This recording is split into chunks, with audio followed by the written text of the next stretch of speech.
then from Ja, Steph, Clay, and Dre on the same floor. The Grizzlies, what else? Grind on. Advance in 6. We have extensive post-game coverage from both locker rooms and both coaches ahead.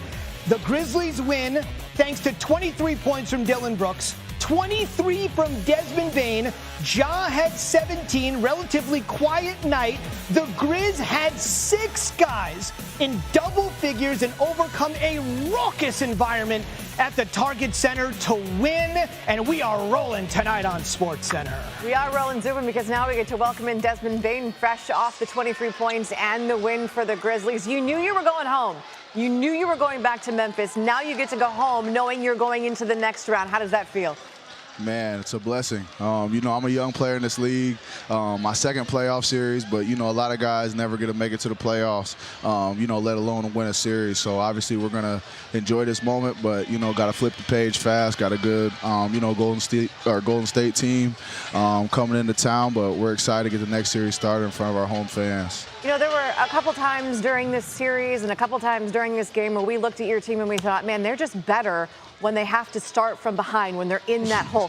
Why do I get the feeling that you're so comfortable when you have to fight? Hey, I don't want to be in that hole. I promise you. I don't mind it, but you know what I'm saying? We'd like to start games a little bit better, but, our resiliency really showed in this series. I think pretty much every game we won besides game 2, we were trailing at some point. So, it's a gritty group, and, I love this team. You're resilient, you're gritty, but how did that experience of being behind and having to fight back on a number of occasions, how did that help you again tonight? Just our togetherness. Whether we were down, whether we were up, playing well, not playing well, we trusted in each other, trusted in coach's plan, and, executed the game for 48 minutes. Tell me more about the trust that you have in each other, because there was at one point, first half, and Ja wasn't having perhaps the best night. He was 1 for 6, and you only had a couple of points, and yet your team was only down 3. The concept of not playing hero ball, how does that apply to you guys? It's everybody. Throughout this year, we've had injuries, we've had COVID, you name it, and then, the next guy's been ready. Our depth is our strongest, strength, and we're going to rely on it night in and night out. It's going to be a different guy every night. We're happy to get out of here with a series win. You get out of there, you get to go home, and now you get to look forward to the Warriors. But I do have one question for you, because we know that you were presented with the Most Improved Player trophy. It was actually awarded to Ja. Where is the trophy right now? Do you have it? Does he have it? Where is it? Yeah, it's still in my kitchen, but that's his trophy. He won that trophy. It's a great gesture. That shows what type of leader he is, what type of teammate he is. But that's his trophy. Perhaps we can work out some sort of custody agreement where if you outscore him, you get to keep it. So I'm awarding it to you for at least the next couple of days. Desmond Bane, thanks for joining us, and congratulations. Thank you. Thank you.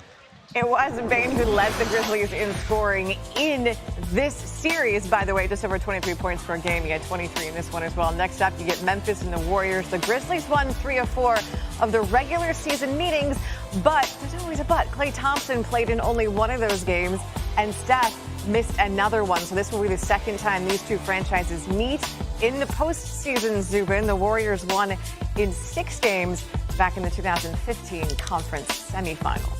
Much more post-game coming from both sides. So the big story out west, the advancement of Memphis out east. The Sixers begin the Eastern Conference semis on Monday in Miami without Joel Embiid, recovering from a right orbital contusion, mild concussion in the series clincher over Toronto Thursday. He's out indefinitely.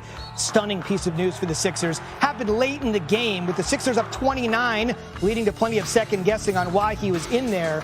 NBA players have been beset, especially superstars this postseason. What a development. And for more, we welcome in our Tim Bontemps. He's been with the Sixers all season long. Tim, welcome inside. Where does this injury leave the Sixers right now? Well, Zubin, we just heard from Ja Morant and Desmond Bane celebrating their Game 6 win on the road to advance to the second round, and that's where the Philadelphia 76ers were 24 hours ago. Remember, all week long leading up to Thursday night's game, there was all this pressure on Philadelphia to get out of this first round to avoid falling into a 3-3 tie going into a Game 7 tomorrow, potentially being the first team to ever lose a 3-0 lead in a series. Instead, Joel Embiid comes out and has 33 and 10. The Sixers win by 30. Everybody after the game is feeling great. Tobias Harris and James Harden are joking with each other. Danny Green comes in and talks about how he's not actually that old yet and he still can play in this league. And everybody was feeling great about going into the second round and facing the Miami Heat starting on Monday in what is going to be a pretty fascinating Eastern Conference semifinal. And now, obviously, 24 hours later, the loss of Joel Embiid, the centerpiece, the foundation of everything the Sixers team is doing, it's obviously a massive blow to their chances of trying to get past the second round for the first time in more than 20 years. It's incredible. They're looking for their first finals appearance in more than 20 years, too. The buzzword of the moment, Tim, of course, is, quote, indefinitely. It's a pretty vague and nebulous term for a reason. But realistically, when could we expect a return for Embiid? Now, 4 years ago, Zubin, Joel Embiid actually had a similar injury, and Markelle Fultz's teammate ran into him, and he suffered a left orbital facial fracture and a mild concussion. In that instance, he immediately had surgery and was out for 3 weeks. This time, the Sixers have made a point of saying, or I should say, they have not said that Joel Embiid has to have surgery. So there's at least some hope that potentially he could come back a little bit sooner. But I think more than anything, Joel Embiid all season long, Zubin, has talked about the fact that he was able to power through this year and play through injuries and be on the court in a way that he never has been before. And he was really able to shed the questions about durability that have dogged him throughout his career.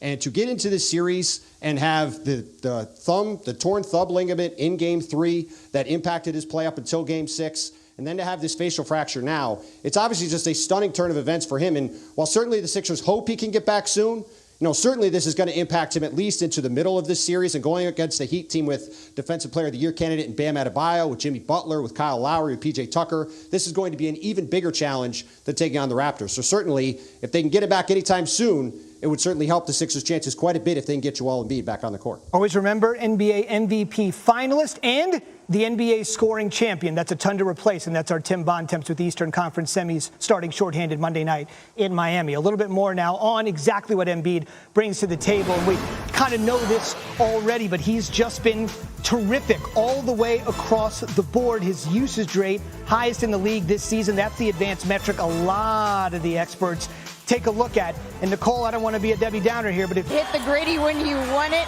walk me through the emotions of winning this first series as a franchise since 2015. It's big time for us, man. Super excited. We got it done. It was ugly, but we battled through, battled back, got the win. 4 wins to advance to the next round. But we got to be better next round. We can't come out playing how we did, this series right here.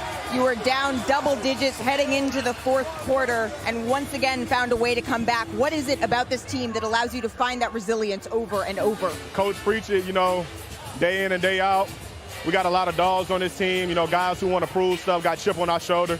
And, we just got that never satisfied mindset, and we know the game is not over until the zeros hit at the end of the fourth. So we just continue to play together, stick together, and battle back. And we was able to come out with some big-time wins in this series to advance. How long do you allow yourself to celebrate this win before you flip the page and look towards Golden State?